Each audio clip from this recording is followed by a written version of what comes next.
Sí, que se escucha. Buenos días, Ingrid. Ok.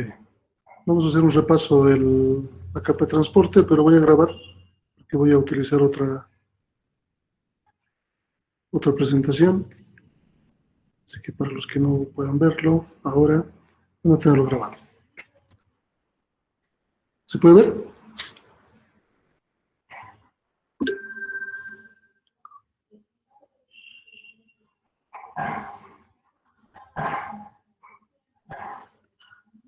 Aquí hay una diapositiva que he encontrado hoy día. He estado revisando un poco el contenido de Huawei, porque tengo que dar otro examen de curso que estoy haciendo, y tiene que ver con la encapsulación, tal vez algo que no se ha dicho en la materia. Sabemos muy bien que a nivel de la arquitectura de capas que se manejan, se van encapsulando los datos, en este caso los datos que genera el navegador, se van encapsulando. En una capa de transporte se aumenta una cabecera de transporte, luego a eso en una capa de red se aumenta la cabecera de red, luego se aumenta la cabecera y la cola de una trama Ethernet y se pasan los bits a través de la capa física. Y esto va a llegar al otro extremo, en el servidor, donde estos bits de la capa física van a pasarse a la capa de enlace, se va a quitar la cabecera y la cola, se va a pasar a la capa de red, se va a quitar la cabecera de red, va a pasarse a la capa de transporte, se va a quitar la capa de transporte y los datos van a poder manejarse a nivel de aplicación. Es lo que siempre hemos hablado. Pero ¿qué sucede cuando pasa por un switch esta información? Obviamente, como el switch es de capa 2, únicamente la capa 1 y la capa 2, la capa física y la capa de enlace van a verse afectadas de esta estructura de capas. Entonces aquí en la capa física van a viajar los bits, obviamente, y con señales ya que puedan ser señales digitales convertidas en energía eléctrica o en luz o en radiofrecuencias, láseres, lo que sea. Eso es la capa física. Y la capa de enlace va a tener que ver con las tramas Ethernet. ¿Está bien? Un momentito.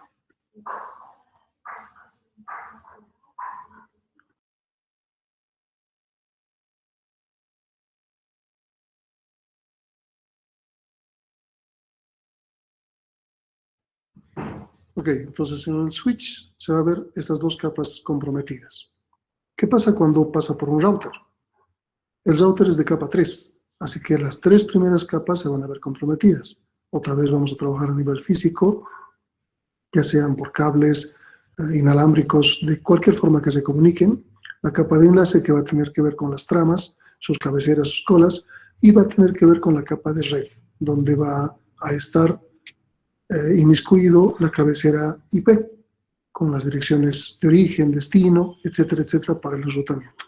Entonces, este diagrama me pareció interesante para mostrar el encapsulamiento y el trabajo que se realiza en los elementos o dispositivos intermedios. ¿Alguna duda sobre esto?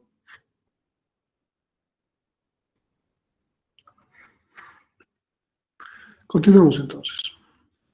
Nuestro tema tiene que ver con el transporte.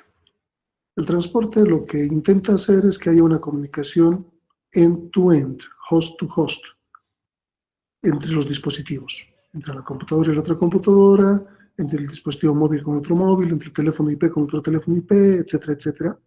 Así que en los extremos vamos a tener la estructura por capas que estamos manejando y la capa de transporte va a tener una comunicación lógica entre transporte en ambos lados.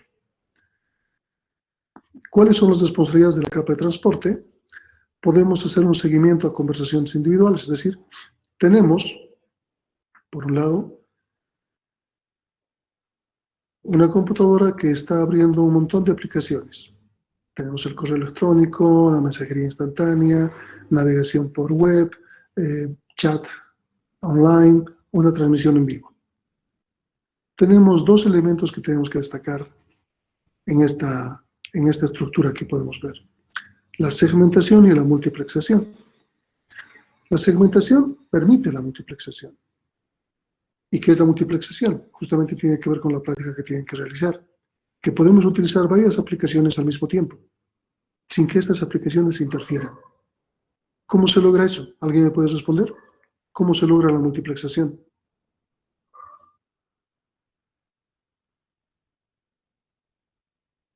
Es su práctica. Dígame cómo se logra la multiplexación.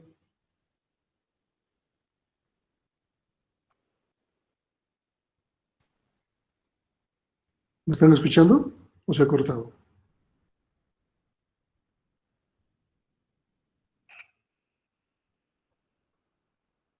¿Escuchan? Sí, se escucha ahí. Ok.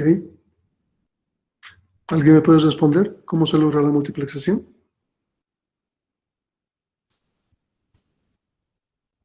Ayer he hecho un diagrama sobre la pizarra donde podía mostrar que a nivel de transporte, por encima de transporte de aplicación, se creaban múltiples instancias de aplicación. Y eso lograba que la misma estructura de red puede comunicarse con diversas estructuras de servidores. El mismo cliente con distintos servidores. ¿Cómo se logra la multiplexación? Mediante el uso de puertos. Ok. Entonces, se consigue que la conexión, cada una de las conexiones sea única. ¿Y cómo se hace única? Por la combinación de dos direcciones IP, la origen y destino, y se añade dos puertos, el origen y el destino. Y de esas 4 variables, al menos una tiene que ser diferente, de tal forma que cada comunicación va a ser independiente. Aquí podemos ver entonces que queremos lograr esto. Vamos a hablar de la... perdón.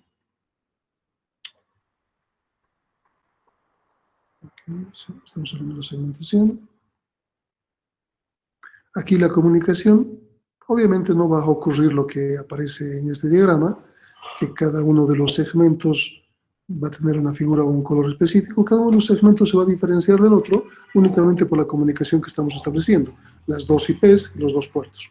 Y cada comunicación va a ir al lugar concreto y va a aparecer que nuestro cliente se está multiplicando para tener múltiples servicios de distintos servidores.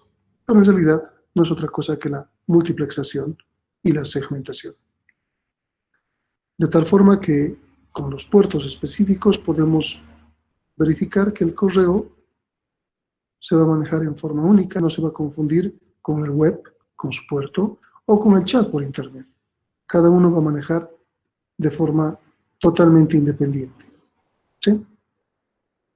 Aquí vemos los distintos protocolos de estas capas.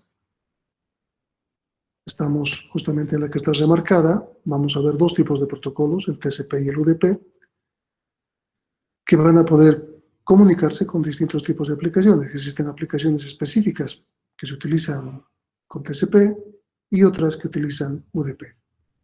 En el caso de TCP, vamos a representar esta imagen. Aquí el cliente va a mandar una transferencia de archivos, 3 de 6 segmentos inicialmente, y el servidor va a mandar un acuse de recibo. Y tras recibir el acuse de recibo, el cliente, el equipo cliente va a mandar los 3 siguientes segmentos. Pero estos 3 segmentos se pierden. El servidor no recibe ningún segmento, por lo tanto no puede mandar un acuse de recibo. Por timeout, el cliente vuelve a mandar los 3 segmentos. Ahora sí va a recibir el acuse de recibo y se está intercambiando la información fiable. Es seguro que va a llegar al otro extremo. ¿Qué sucede si utilizamos un esquema UDP que no es fiable? El cliente, que en este caso ya no va a ser un cliente FTP, sino trivial FTP, manda los 6 segmentos o los 6 pedazos de información, pero jamás se va a enterar si ha llegado o no ha llegado. No va a recibir un acuse de recibo, ni tampoco va a tener un timeout que esté esperando un acuse de recibo y que vuelva a mandar. Simplemente manda y si llega, llega. Tenemos distintas aplicaciones, les decía, en función del protocolo. En el caso de UDP, voz por IP, los famosos, esas llamadas telefónicas a distintos países que se hacen por un boliviano, unos 50, y que hace mucho tiempo existía un montón cerca de la universidad, utilizan justamente UDP. El servicio DNS, que vamos a verlo en el siguiente tema, que va a identificar qué IP corresponde a qué dominio, utilizan el protocolo UDP. Correo electrónico, web, utilizan TCP. Un momentito, por favor.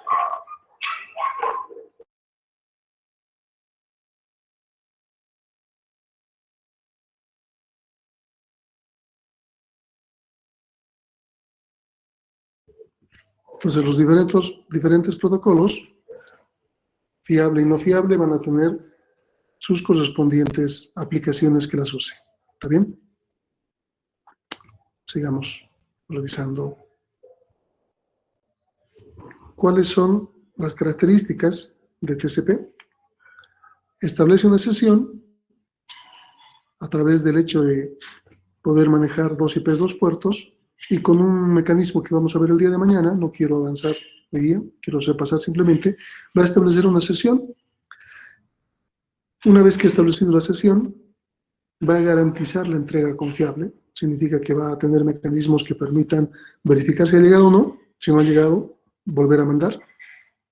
Mecanismos que le permiten utilizar ventana deslizante con retroceso AM o con repetición selectiva. También va a manejar el control de flujo, hemos revisado eso el día de ayer. La cabecera de 20 bytes fija y puede ir hasta 40 bytes variable, es decir, puede llegar a 60 bytes. Tiene el puerto de origen y puerto de destino, los dos elementos más importantes que hacen que se una a este conjunto de variables para hacer una conexión única. Número de secuencia y número de ACK junto a la ventana, hemos visto que funcionan en el sentido de hacer un control de flujo o un control adecuado de los segmentos que se están mandando y de la confirmación de estos segmentos.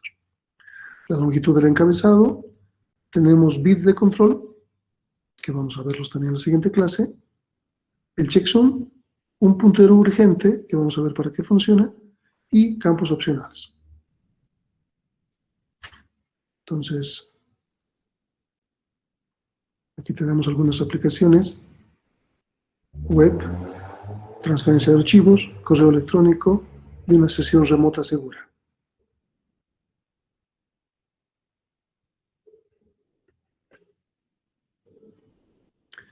Bueno, UDP vamos a saltarnos de momento porque vamos a revisar recién clases siguientes. Hablemos de los puertos, de tal forma que las comunicaciones puedan hacerse únicas. Tenemos puerto origen y puerto destino. Utilizamos algo que se llama socket. Un socket es un establecimiento de una comunicación y este socket se logra por la combinación de 4 elementos.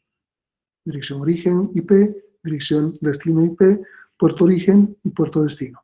Y aquí en esta gráfica podemos ver dos tipos de servicios solicitados, en el caso de transferencia de archivos en la parte superior y en la parte inferior web, donde la dirección origen IP es la misma porque estamos hablando del mismo cliente y la dirección destino IP también es la misma porque estamos hablando del mismo servidor, nada más que el mismo servidor nos está brindando dos tipos de servicios. El servidor con la dirección 21 nos está ofreciendo transferencia de archivos y con el puerto 80 nos está ofreciendo web. Y los puertos orígenes, en el caso del cliente, son diferentes, por encima de 1024. Y esto hace que sea una conexión única y que este cliente pueda estar transfiriendo archivos y navegando en Internet a través de web sin mayor problema con dos conexiones que no se van a cruzar. También hemos revisado los tipos de puertos que existen. Están los puertos bien conocidos, los puertos registrados y los puertos dinámicos, por lo que se utilizan de manera privada. Cada computadora cliente debería utilizar un puerto por encima de esto. Pero también les he dicho ayer que si ustedes reinician su equipo y prueban, probablemente les asigne un puerto 1024. No sé si lo han hecho. Aquí tenemos algunos puertos bien conocidos, del 0 al 1023, que incluyen la transferencia de archivos, 21, que funciona junto con el 20. El 21 es para la parte de control y el 20 es para la parte de datos. El Secure Shell, transferencia, login remoto pero seguro, 22. Telnet, sesión remota pero no segura, 23. Tenemos el correo electrónico, 25, con el protocolo SMTP. Tenemos el puerto 80, HTTP web. Tenemos el 443, que vendría a ser HTTPS, que se maneja una web seguro. Hemos visto el comando netstat, justamente la práctica que tienen que realizar tiene que ver con este comando. El netstat nos incluye en la primera columna el protocolo que está manejando. Luego tenemos la dirección local, seguida del puerto, y en función del sistema operativo puede aparecer 2 puntos separando el IP del puerto o puede aparecer un punto. En los ejemplos que yo les he dado, les he mostrado desde Mac OS que aparece con un punto. Ustedes probablemente si lo hacen de Windows, va a aparecer con 2 puntos. Tenemos la dirección destino, la dirección IP, 2 puntos y también el puerto.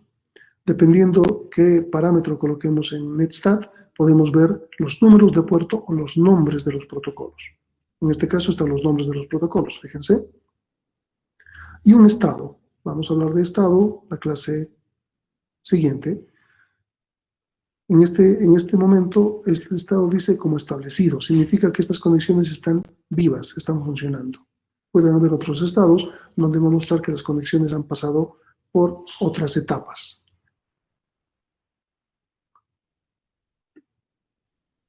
¿Qué más tenemos por aquí?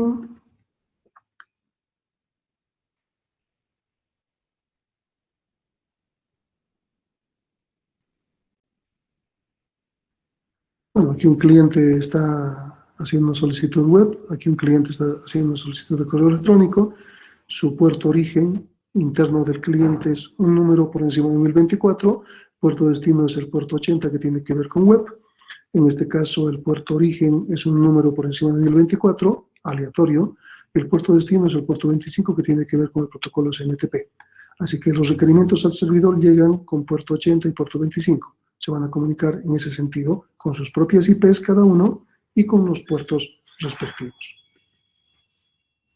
Podemos ver que el puerto destino es 80, puerto destino es 25, en este caso. Se identifica el puerto origen como números por encima, son dinámicos, del grupo dinámico por encima de 1024. Aquí obtenemos una respuesta y la respuesta del servidor va a ser puerto origen 80 y puerto destino, el puerto destino de la máquina para poder comunicarse. Obviamente, para que esta comunicación sea posible, necesitamos también las direcciones IP. En estas gráficas solo nos está mostrando la interrelación de los puertos. Esto ya es para el siguiente tema. Ok. ¿Dudas? ¿Preguntas? Buenos días, tengo una pregunta. Al ejecutar el comando netstat, bueno, por lo menos en mi computadora, en la parte de dirección remota, en vez de salir la dirección IP seguida del puerto, me sale un comando, no sé si es comando, dice CAP, 2 puntos y el número de comando. ¿Esto qué significa? CAP. ¿Tienes posibilidad de mostrarme tu pantalla? Sí, claro. ¿Has utilizado diferentes parámetros? ¿Perdón? ¿Has utilizado diferentes parámetros? O sea, un guión A, guión N.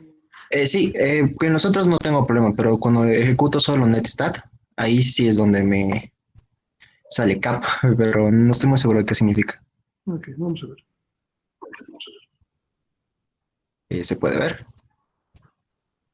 Sí, muéstrame que Aquí está. Okay. Aquí abajo ya empieza a mostrar IPs, pero acá arriba, en cuanto empieza el comando, muestra la IP de ¿Puedes la... hacer un zoom, por favor? Ok.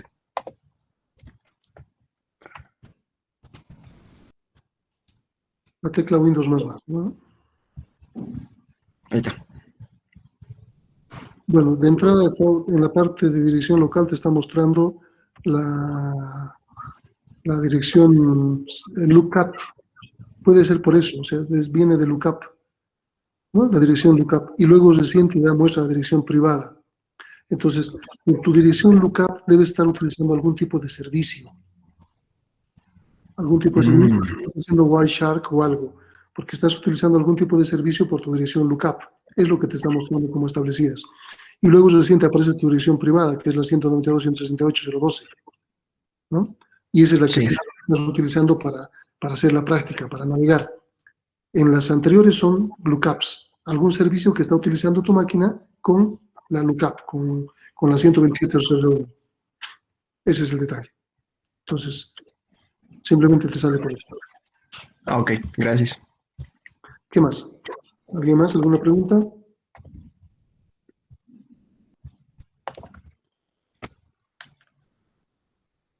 ¿Nada? Ok, esto lo voy a subir porque hemos utilizado material de Cisco para mostrarles algunas características. Entonces, igual lo voy a subir al mismo tema de transporte. Y mañana continuamos con el tema. Muy bien, si no hay más, entonces hasta el día de mañana. Cuídense. Pero Inge.